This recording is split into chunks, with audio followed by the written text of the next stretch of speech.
বাংলাদেশের মানুষের জন্য, গণতন্ত্রের জন্য, বাংলাদেশের আগামী প্রজন্মের বসবাস করে দেওয়ার জন্য এমন একটি ন্যায় বিচার প্রতিষ্ঠা করা দরকার যে সমাজে খুনের রাজনীতি বন্ধ হবে।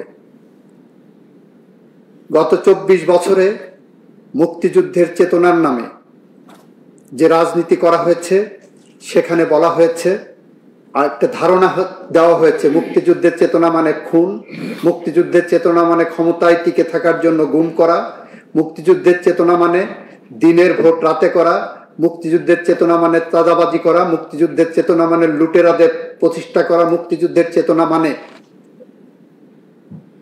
বিদেশে আমার দেশের লক্ষ লক্ষ টাকা, ডলার, পাউন্ড পাচার করে বেগম পাড়ায় বাড়ি বানানো। এমন একটি সমাজ ব্যবস্থার মধ্য দিয়ে একটি বৈষম্যহীন সমাজ প্রতিষ্ঠার জন্য জুলাই বিপ্লবের সময় যে আন্দোলনের সূচনা হয়েছিল, শান্তিপূর্ণ আন্দোলন ছিল।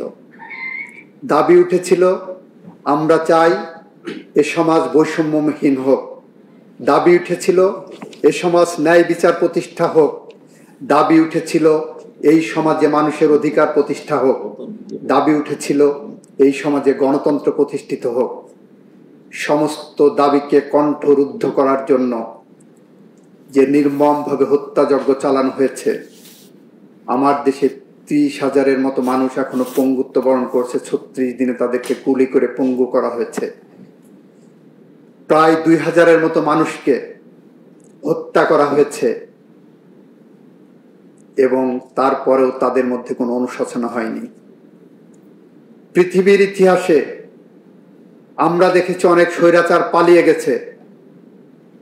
আমরা বাংলাদেশে দেখেছি স্বৈরাচার পালিয়েই শুধু যাননি, তার 300 মেম্বার অফ পার্লামেন্ট পালিয়েছেন, তার ক্যাবিনেট পালিয়েছেন,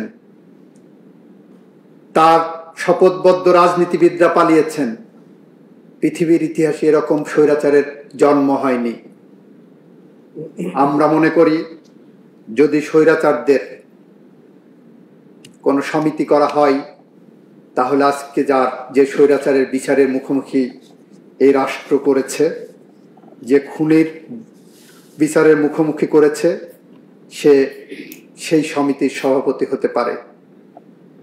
হিটলারের গোয়েবেলস যদি বেঁচে থাকতেন আজ, হয়তো ভাবতেন মিথ্যা কথা শেখার জন্য, মিথ্যা কথা বলার জন্য, মিথ্যা সংস্কৃতি চালু করার জন্য পিএইচডি করার প্রয়োজন। সেই পিএইচডি করতে হয়তো উনি এই স্বৈরাচারের কাছে আসতেন এবং সেই স্বৈরাচারের নাম শেখ হাসিনা ওয়াজেদ, যিনি আজকে আপনাদের সামনে একজন আসামি ছাড়া আর কিছুই নয়।